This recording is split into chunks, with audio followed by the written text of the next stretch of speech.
Hi folks, Chris Mask from Eastlink Community TV's Off the Chip Wagon. Hopefully you and your family are doing well in these unique times, but a little bored, looking up your kitchen game. Why don't we talk about sweet potatoes? So a few videos back, you might recall, we talked about the potato and how to turn this into perfect French fries every time. Well, this video, we're going to talk about not the potato, but still how to make perfect fries out of this.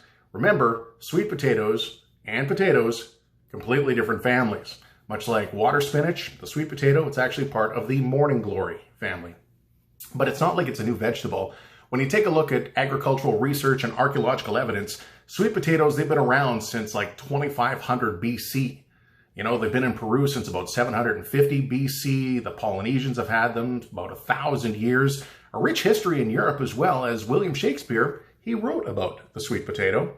And Henry VIII, he's rumored to have eaten large amounts of sweet potatoes, as, well, it's very eloquently recorded in a 1620s cookbook that the sweet potato is known for procuring bodily lust, instilling courage in a man and in a woman. That's right, this is considered an aphrodisiac, so keep that in mind for Valentine's Day. But at the end of the day, the name sweet potato, it's not as old as you think. The name actually was coined back in about 1740s by a U.S. colonist so that the sweet potato would not be confused with the Irish potato. And remember, completely different families. But confusion regarding sweet potato doesn't stop there, because then there is a yam.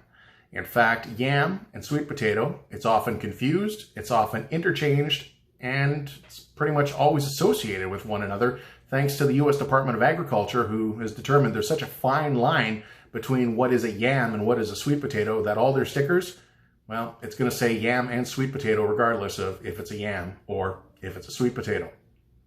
Just guess CYA in that case. Though when you look at a yam, I mean, it's going to be a darker bark, it's going to be a drier interior, and sweet potatoes, you get this nice smooth skin, it's got that copper skin as well. Though this could also be purple, it could be black, it could have a flesh that's white, a flesh that's yellow, a flesh that's purple, but it's all going to taste the same.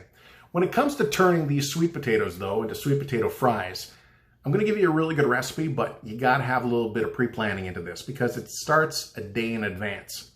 You're going to take your sweet potatoes, a little bit of oil on the exterior, a little bit of salt, poke them with a fork, and then set the oven to 350 degrees Fahrenheit with the rack on the very top.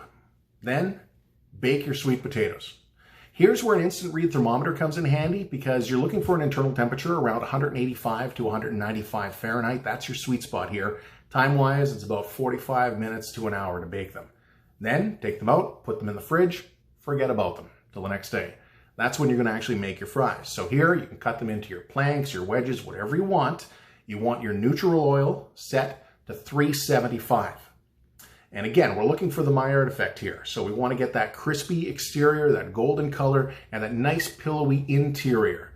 And you got to remember that sweet potatoes often have a lot of sugar in them as well. So they're going to blacken really fast on the outside if that oil gets out of control. So usually when you hit about 350 degrees with your oil, you can turn it down a little bit and just kind of let it coast.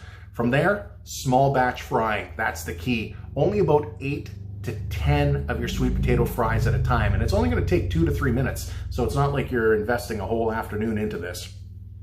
Put them on a drying rack, salt them, throw some herbs on them, and then you're ready to rock and roll with some beautiful golden sweet potato fries.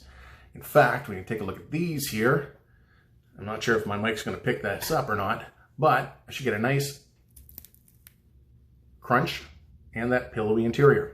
I'm one of these guys that when I'm having sweet potato fries, I like to have a dip to go along with it. A little bit of mayonnaise, some garlic, some sriracha. Perfect dip for your sweet potato fries. Comfort food at its best, folks. Stay safe.